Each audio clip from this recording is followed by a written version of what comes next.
Hi, everyone. Good afternoon. Thank you for being here. Does anybody know what happened on January 1st, 1876? Anyone?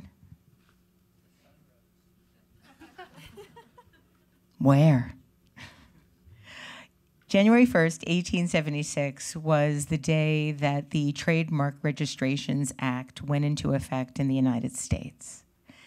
The very first trademarked brand in the United States actually wasn't an American brand. It was Bass Ale, which I think says a lot about our species, certainly the American species, that the first branded product that was trademarked was beer. Since that time, there has been pretty much a very standard way of marketing products. They were very top-down. Ads were created by advertising agencies. They were marketed by marketing firms or branding consultancies. The corporations were the owners of those brands. They had profit and loss sheets. They had annual reports. They created shareholder and stockholder value. It was all pretty much protocol.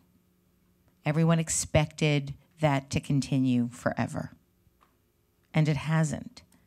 But it hasn't in a way that is a pretty new phenomenon.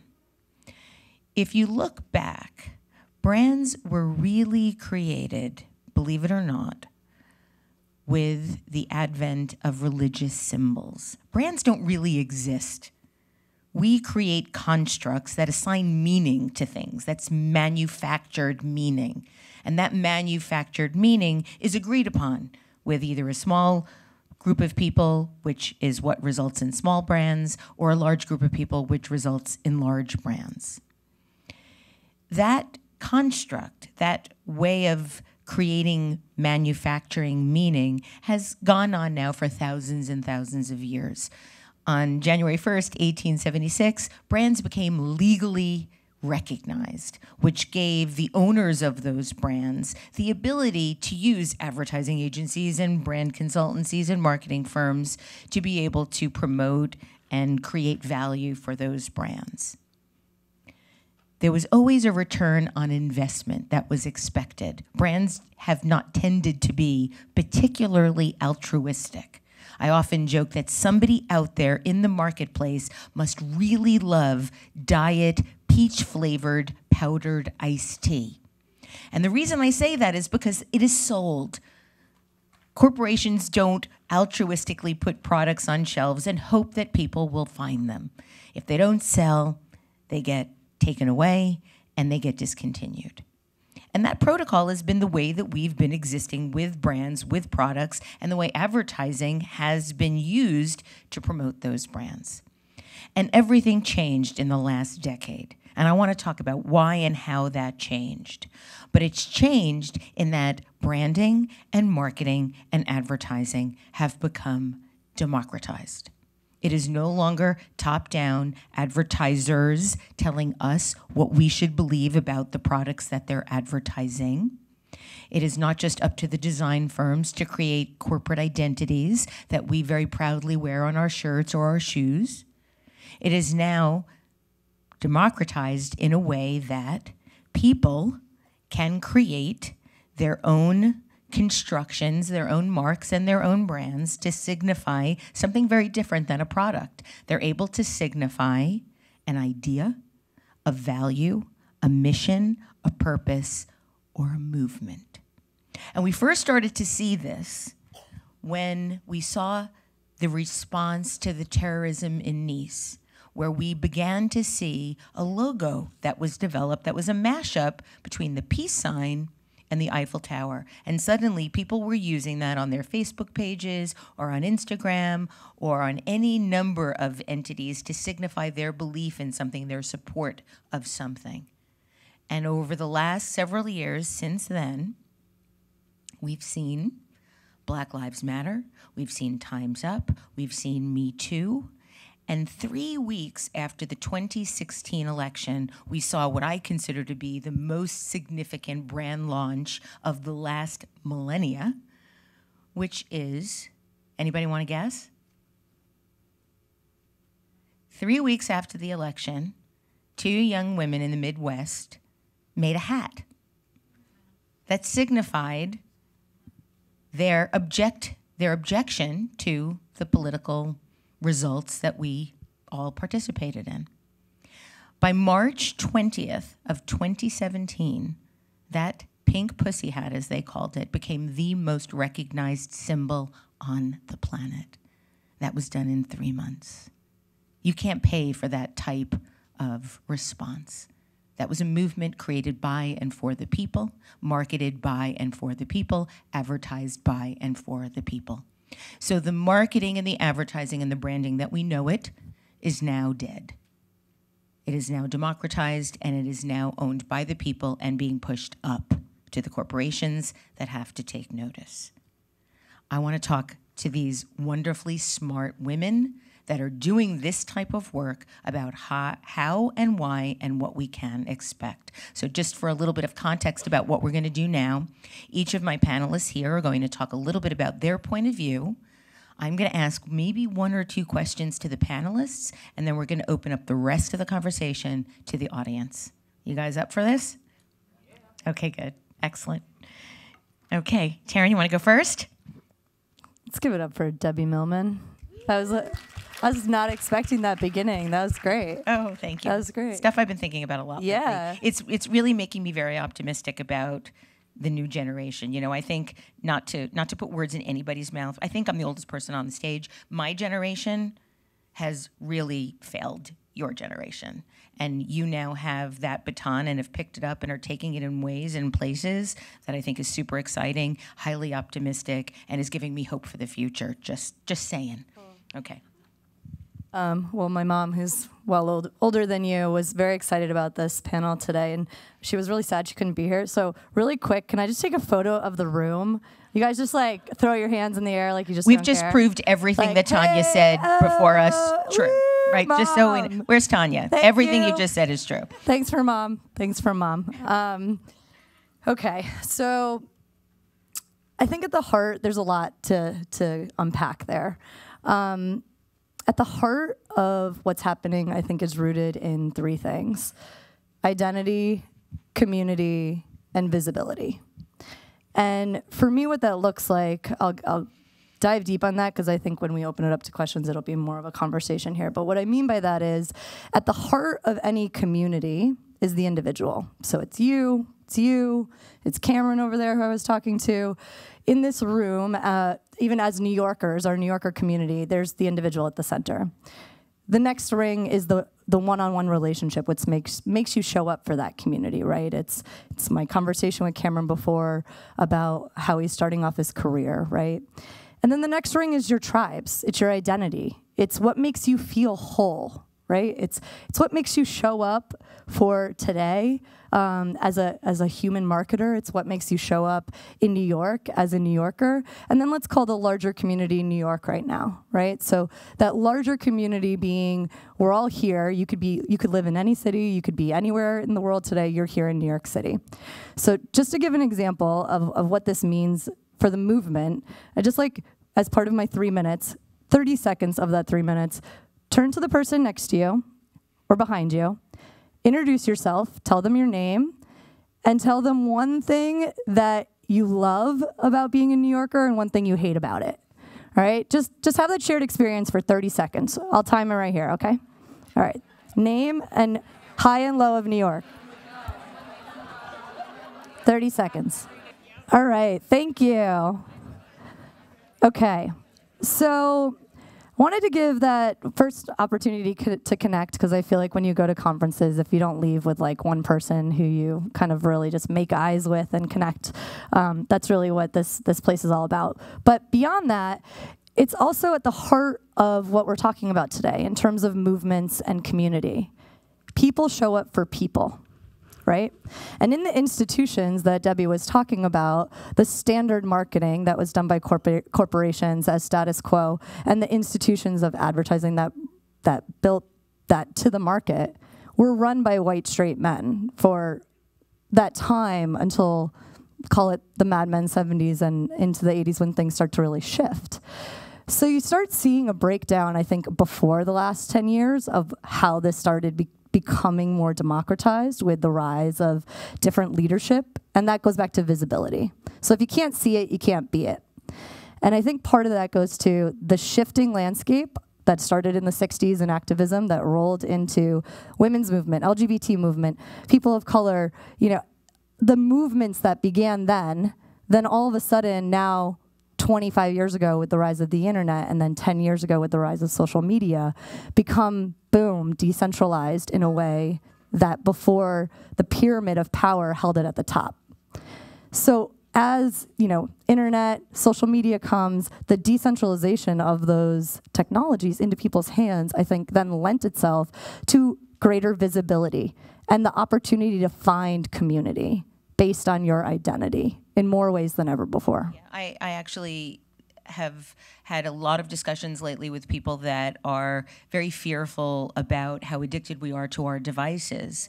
And I do think that that is a problem. However, I don't know that it's the devices that we're really addicted to. I think we're addicted to the feelings that we get through the devices of connectivity, of visibility, and of identity. Yeah.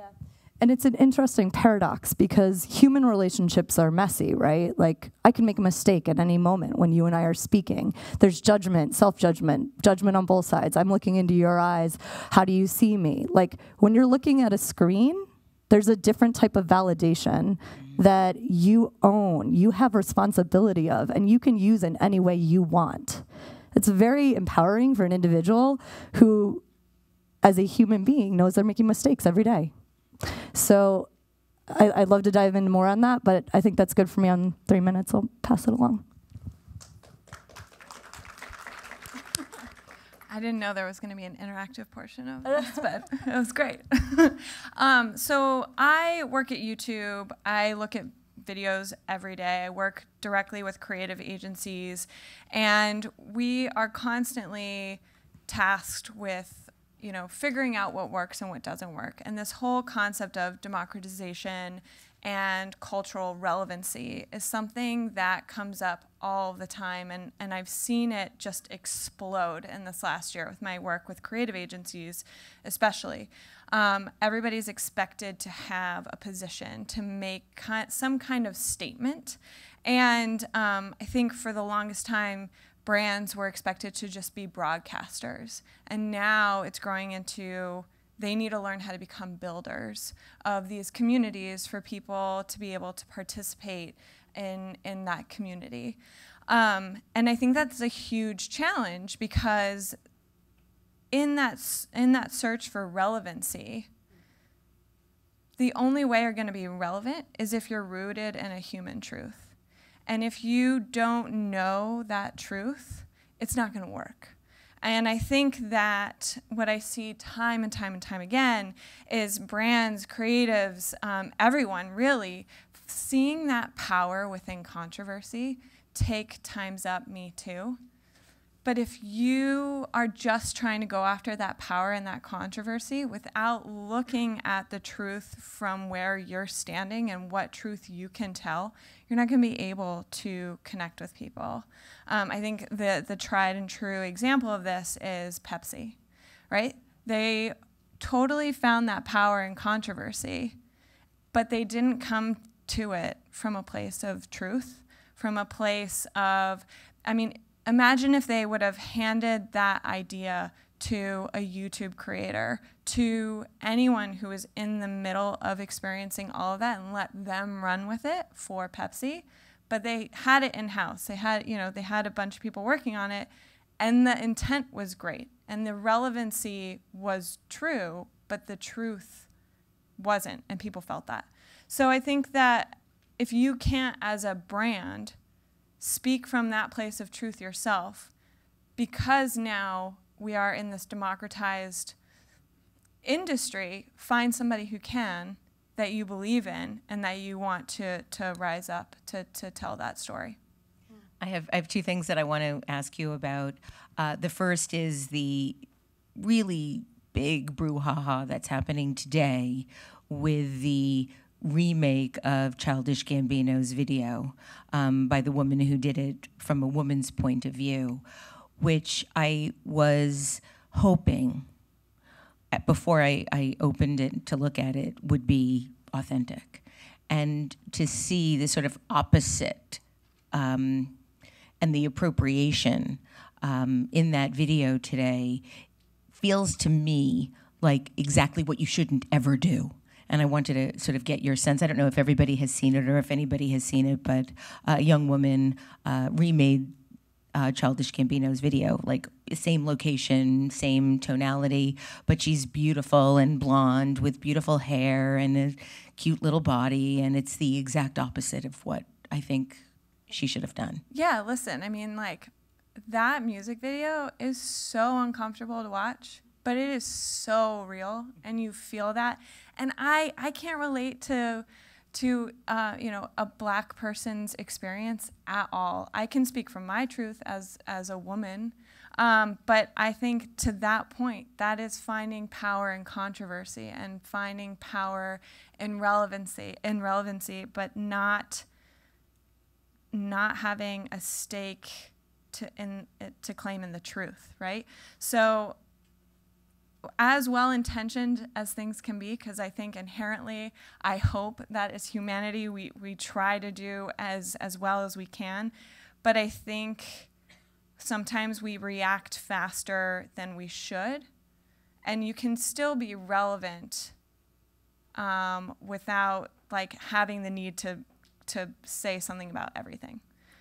So I think, especially as brands think about this, that you know, you need to really step back and ask yourself what's your truth and what do you want to claim. But I think that's a great example of like of just letting people have their truth and celebrating that. I have another question for you. I have a 10-year-old nephew, and he's really, really into Lego. So is mine. And he started his own YouTube channel. He's 10 years old. He's making custom Legos using Sharpies and Legos to create characters. And he's made videos of them. I saw these videos and I was convinced that my nephew is a genius. Was starting to think maybe we should call CAA, get him an agent, the whole thing. I know, I'm like one of those aunts. I told my brother this and he said, have you seen the kinds of videos that 10-year-olds are making on YouTube? And I said, well, I just saw Jackson's. Isn't that good enough? He's like, no, just look. And I did. And oh my God, it's unbelievable. So how is this happening? Oh my God, I don't know. I don't know. It's unbelievable. It's amazing. But YouTube, I know I'm biased, but like YouTube is an amazing place. Like, do I wish I were a YouTube creator? Like, yes. Like, don't we all? It's really amazing, but you know, and there are gonna always be good and bad sides to this, right? Like, YouTube is such a great platform that gives everyone a voice, and the company truly believes in giving that voice, like, that everybody has that equal voice. Is that required now?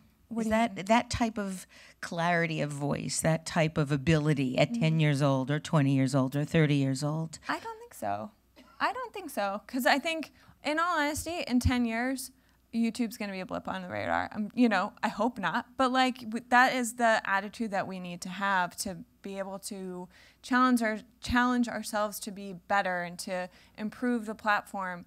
I certainly believe that'll look wildly different from what it looks like today.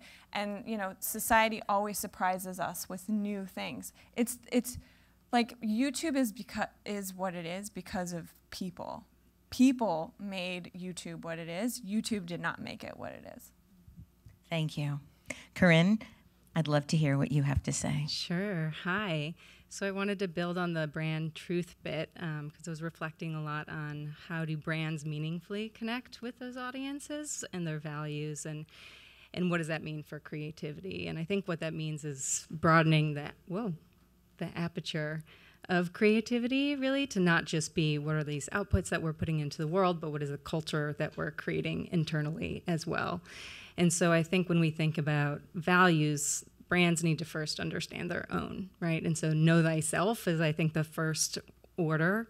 That's knowing your mission, but also what are the values that support that? What is the culture that you want to represent in the world? What's the culture you're creating inside? And I think the thing that we see a lot with the brands that we work with is the biggest challenge is translating those values from words on a page or on a website or posters on a wall towards something that your employees internalize individually for themselves.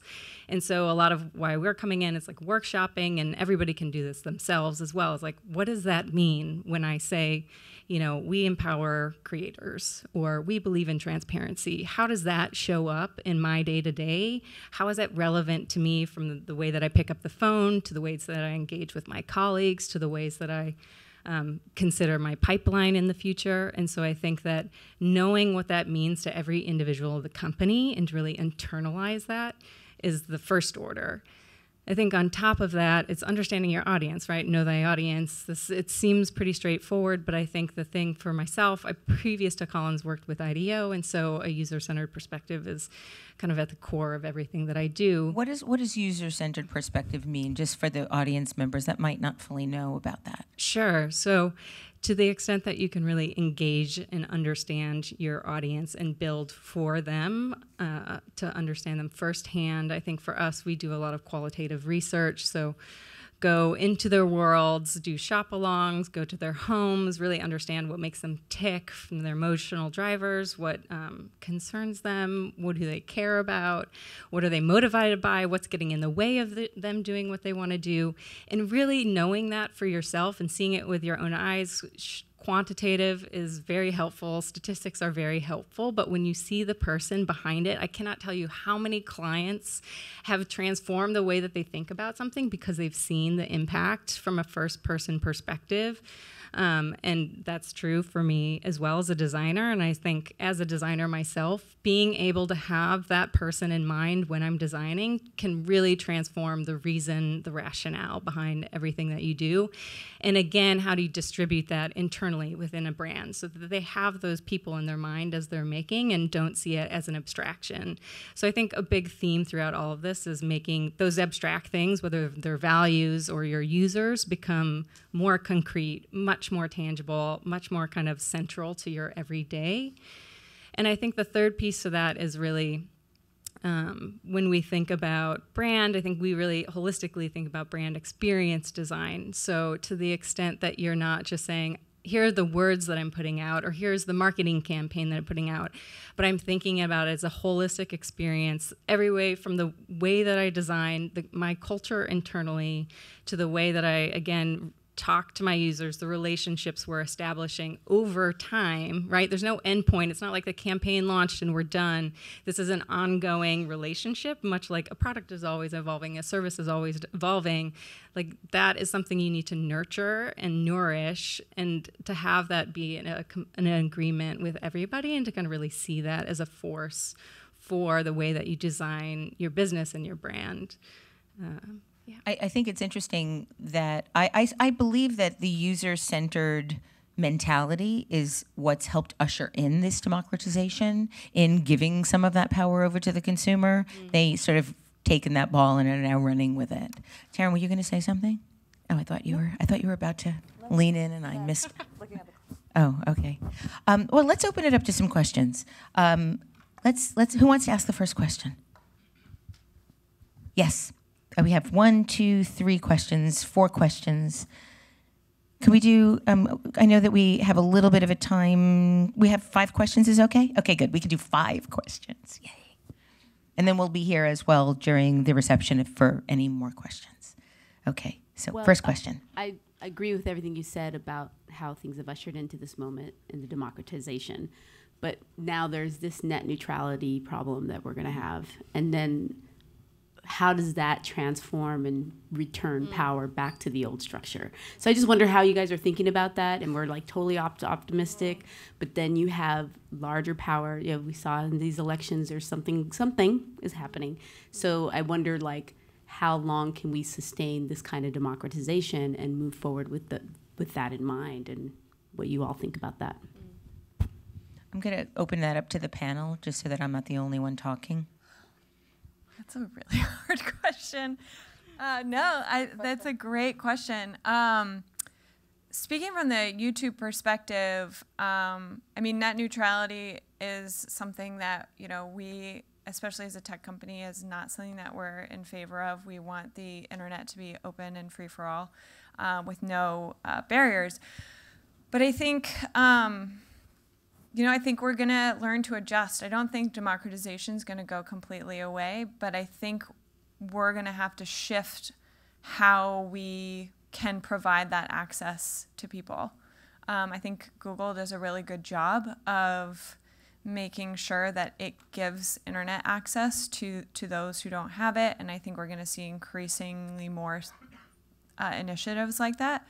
I think it's going to be an adjustment with what has happened in our election, and I think it was a wake-up call for everyone in tech, everyone everywhere creating any kind of content, that we need to be more responsible, that we actually have a greater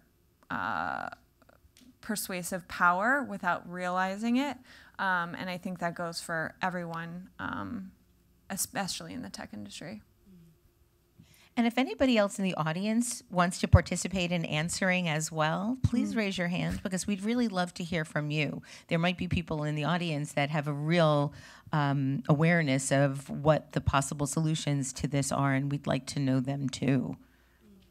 Just to add from like an organizing perspective, what you're also seeing, the movements that Debbie mentioned before, the Me Too movements, March for Our Lives, Black Lives Matter, even going back to like Wall Street, like Occupy Wall Street. You all right there, Debbie?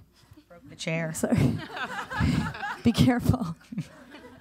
Oh, it's cool. It's cool. Are you sure? Moving on. Okay. Just making sure. Catch. Those were decentralized movements that were very much about the in-person, connecting with people in homes, on the street, literally on the street. So I think part of it is, yes, we have this kind of like polar, there's a polarity happening where I think the in-person is ever more important during times of uncertainty online. It's just, I think it's going to become more and more important. We have 3 or 4 more questions. So there's this gentleman here, and then Kelsey, and I believe that there were 2 more questions over here. Okay. The gentleman behind Kelsey. You want to pass your mic to the gentleman behind you? Wonderful. Thank you. This is a wonderful panel. So, Taryn, you were saying that, well, let me start with, in an awakened culture, what that means is that people are being educated, they're learning, they're changing, they're evolving. And I think we're seeing that kind of everywhere. What's amazing about being in person is that, as you were saying, you can look into each other's eyes. If you make a mistake, you can work through that, you can have a discussion there. In our like social media driven landscape, when someone does make a mistake where they say something that is wrong, we have not only an awakened culture, but also a outrage culture and a deliberate people who are deliberately stoking that. And so if someone does, yeah, I mean, so if people are coming from a point of truth and they do something wrong, and then there's the backlash, how do brands handle that? Well, there's only a backlash if they're doing something inauthentic or duplicitous to begin with.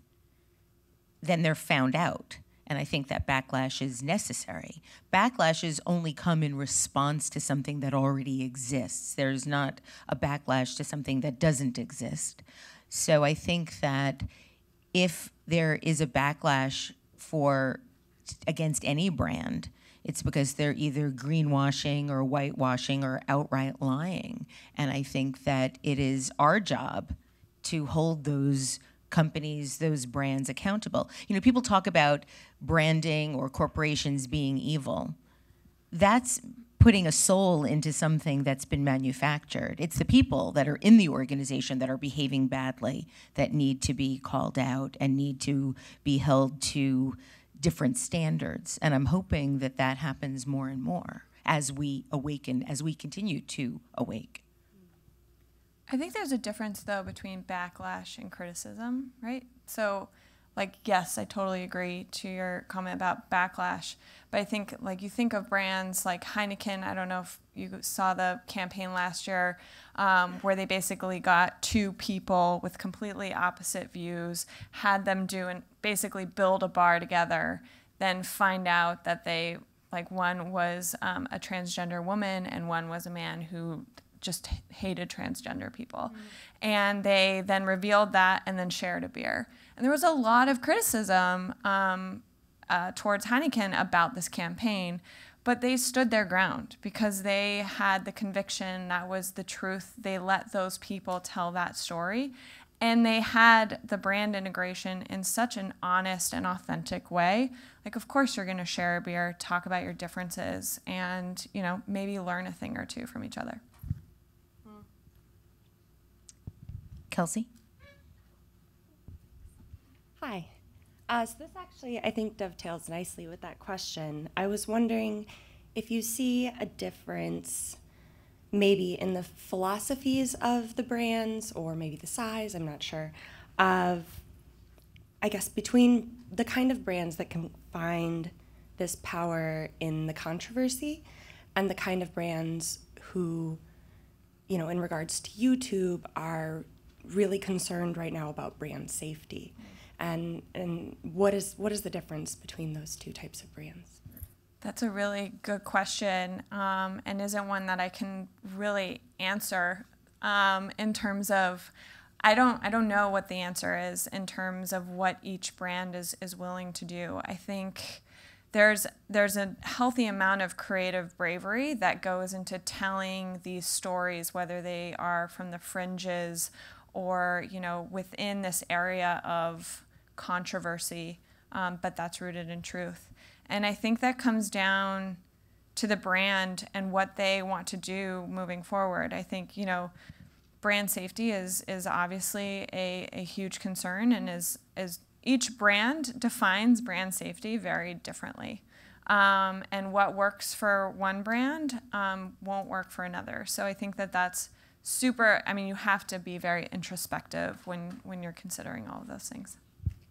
I think something that we're seeing too is that there's a lot of brands that are trying to be everything for everyone, and in doing so miss out on the opportunity to ultimately connect with individuals. And so something that we're really trying to help steward those brands to do is to really take a point of view, really drive their own values and stand for them, and that there's a lot of attraction and appeal. You know, not for everybody, of course, but you build a stronger culture around that.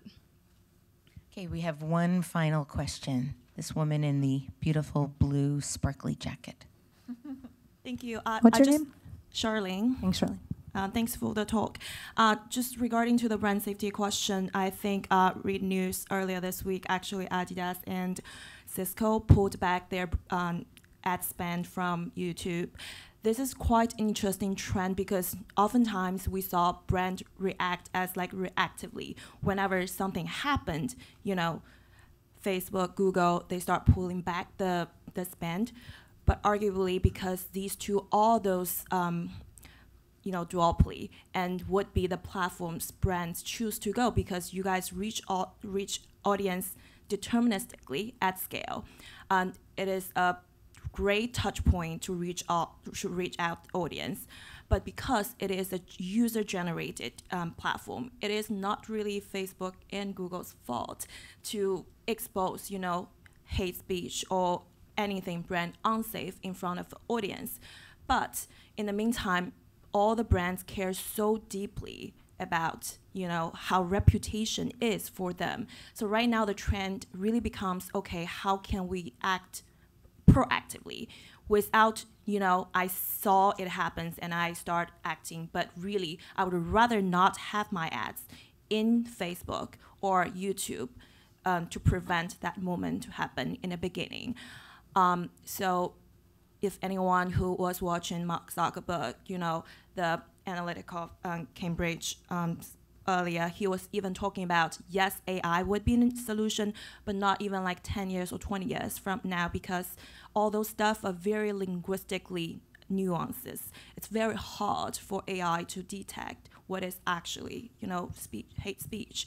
So at the moment, what are those like, I don't know, like temporary solution like for Facebook, Google, because brands do depend on you guys a lot, and even for users as parents, yes, 10-year-old kids, they create awesome video on YouTube and share with their peers, but at the meantime, they're also consuming, whoever knows what kind of content they are consuming, that would greatly impact, their growth.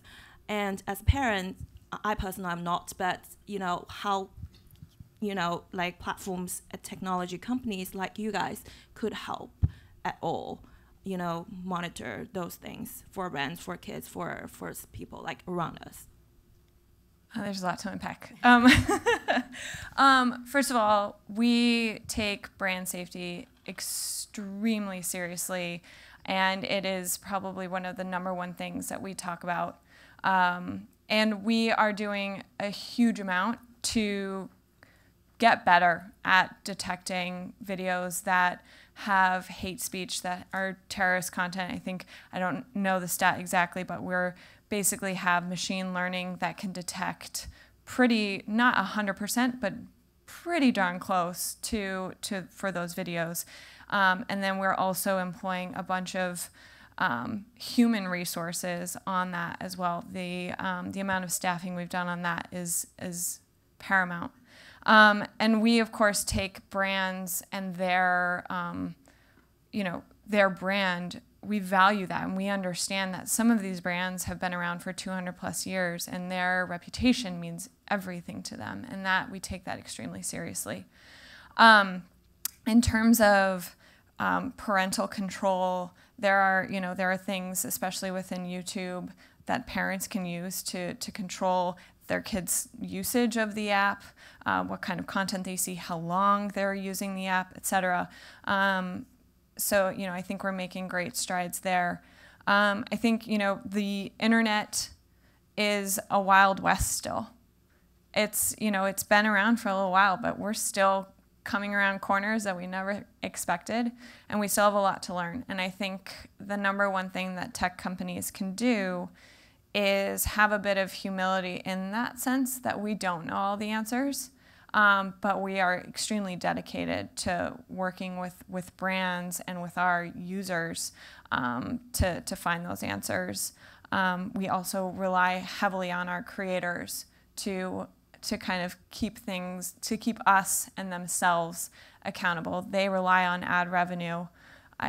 That's their single source of income for a lot of them. So we have, put the onus back on them as well. So it's kind of a community effort. We're not trying to figure it out ourselves. Can I ask a quick follow-up to that? How do you guys, just going back to an earlier talk, Claude Silver, love her, old friend, but she was talking about how they scale culture, right? So she scales her team scales the culture champions that really get to the 800. In the community, is there a strategy around scaling community, like meaning viewers, as and incentivizing them in some way to be part of the solution? Yeah, definitely. I mean, I can't express enough how rich and robust our creator community is, and we nourish that. And our creators are so important to us. And actually, balancing creators and advertisers is actually a very sticky problem to have, because on one side you have creators who are saying like, I want to be able to do whatever I want. On the other side, you have very strict advertisers who are like, I need X, Y, and Z to advertise against. So it's, balancing those two is hugely challenging.